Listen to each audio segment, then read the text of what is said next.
siempre existe algún miedo o algún temor en estos torneos de CONCACAF porque pueda haber un favoritismo a nivel de arbitraje por las selecciones grandes, como llámese exactamente en este caso, nombre y apellido, México, ¿no? Ayer una situación en la que México estaba quedando fuera del Mundial, o por lo menos al principio del partido, pues así era, y pues existía el temor acerca de si el arbitraje iba a inclinar la balanza a favor de México.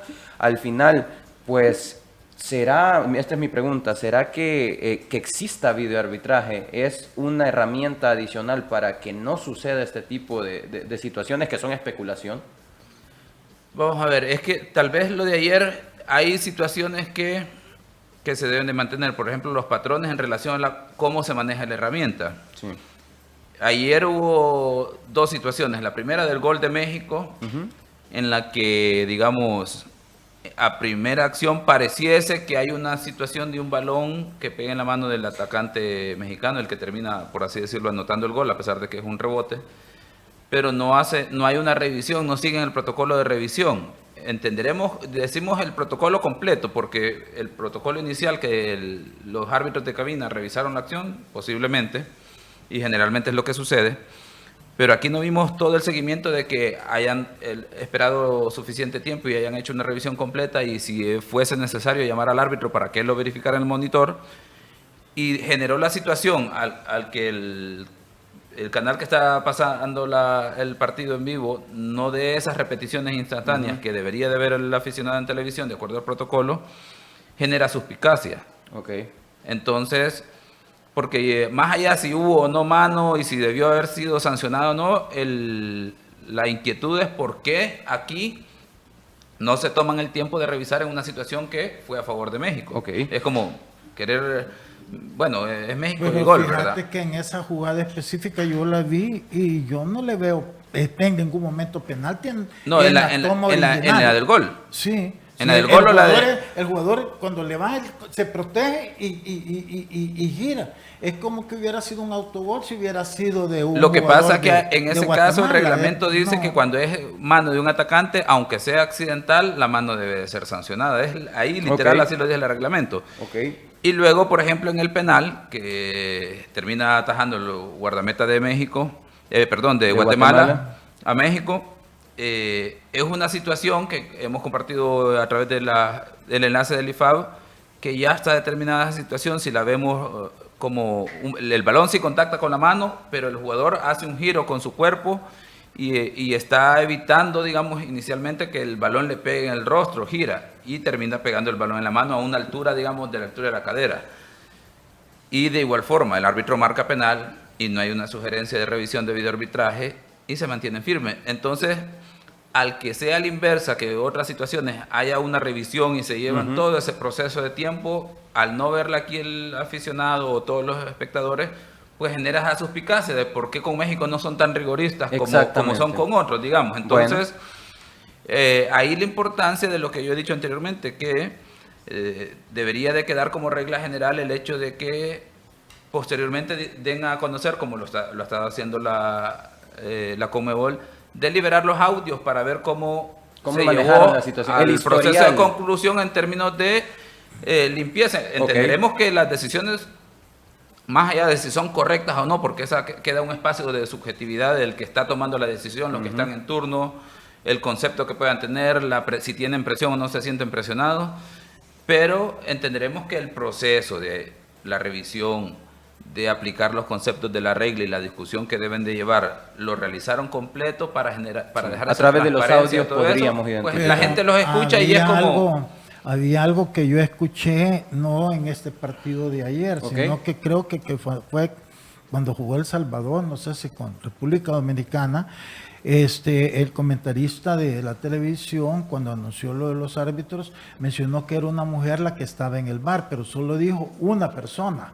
Y eso pues también ahí te complica, porque una persona, cuando tú estás, ves allá en Europa, son 3 o 4 los que están. Y me imagino que entre ellos toman el acuerdo si le avisan o no al árbitro, si van a corregir algo.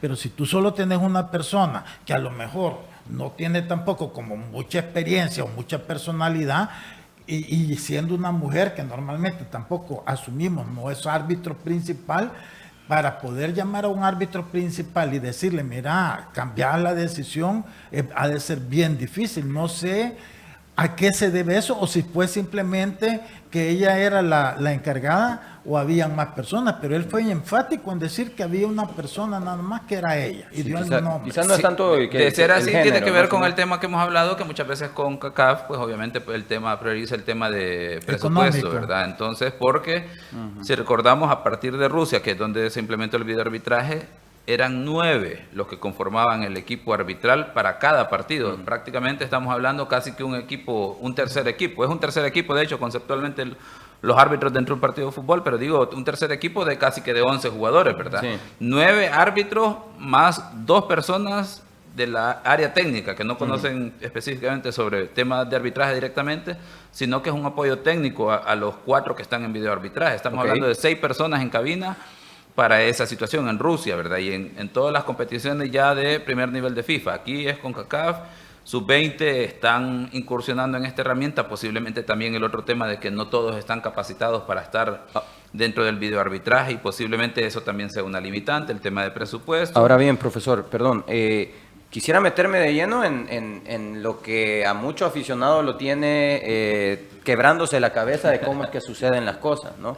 Porque más allá de si hay ayuda o no hay una rigurosidad a la hora de ser enfático con el procedimiento del VAR para México, para Guatemala o para quien sea, más allá de eso, el crecimiento de Guatemala, Lisandro de hecho hace un par de programas nos comentaba acerca del decrecimiento que pudo haber tenido nuestra selección durante la competencia. Comenzamos con un 5-1 precisamente contra Guatemala, luego una victoria sobre Aruba difícil, luego un empate contra Panamá en donde pues lo hemos platicado acerca de que nadie quiso hacerse daño y se culminó la competencia con esa derrota contra República Dominicana. Más allá de eso, contrario a lo de la selección de El Salvador, Lisandro, quiero consultarle el crecimiento de la selección de Guatemala, cómo luego de sobreponerse de ese 5-1, termina clasificando. ¿Cómo es eso en el fútbol? El fútbol nos demuestra una y otra vez que no siempre 2 más 2 es 4, ¿no? Pues sí, mira, es que allí mira, tú puedes darle muchas interpretaciones, ¿verdad? Pero quizás eso ya es una materia. Yo te hacía la pregunta a ti como exfutbolista, ¿verdad? Porque para uno es bien difícil, porque le ganamos 5-1 a Guatemala, pero tuvimos 3 palos. Sí. Quiere decir que pudieron haber sido 8 pudieron haber sido 8, 9, porque además tuvimos otro montón de jugadas. Llegábamos las veces que queríamos. Una Guatemala totalmente perdida, desorientada, que tú pensaste que era la patito feo del grupo. Y mira en lo que terminó, ¿verdad? Entonces, yo he hecho como un análisis comparativo en cuanto a la experiencia e inexperiencia de los técnicos. Sí. Y aquí quizás aclararlo, porque a veces la gente toma como que, vaya, en este caso, Gerson Pérez es malo, y no, puede que no sea malo, puede que tenga un gran futuro como técnico, correcto, pero no tiene la experiencia. Sí. Y cuando tú en un torneo así de corto, tenés que saber, no solo es cuestión de fútbol, es de manejar las emociones. Sí. Y cuando tú tenés un partido donde tú tampoco esperabas que ibas a meterle 5-1, entonces ahí viene la experiencia de un técnico, manejar esas emociones desbordadas en un momento dado, porque no solo de proteger a los jugadores, porque la prensa, todos directivos y todos eufóricos. Entonces, ¿cómo vas a hacer para manejar eso que no te afecte? Al inverso igual. Después de perder 5-1, el técnico tiene que saber cómo va a gestionar esas emociones de derrotismo de tus jugadores. Dependiendo de eso, depende cómo va a seguir tu siguiente paso en un torneo corto. Por lo que vimos, Guatemala lo supo hacer. Sí. Independiente, no entremos en comparar cuestiones deportivas, pero la gestión de las emociones, es obvio que Guatemala lo hizo mucho mejor que nosotros. Y hay prueba de eso, Lisandro, le voy a comentar, porque tuvimos la oportunidad de platicar con un colega guatemalteco Freddy, de hecho, nos comentaba acerca de cómo ha podido manejar el entrenador Loredo Silva, un entrenador que llevó a esta selección de Guatemala a la Copa Oro de un día para otro. No sé si recordamos que una noche les hablaron, bueno, mañana juegan, se fueron, y la intención de él fue llevar muchos de estos jugadores sub-20. Conoce también el equipo que durante la competencia las críticas después del primer partido contra El Salvador fueron muy duras.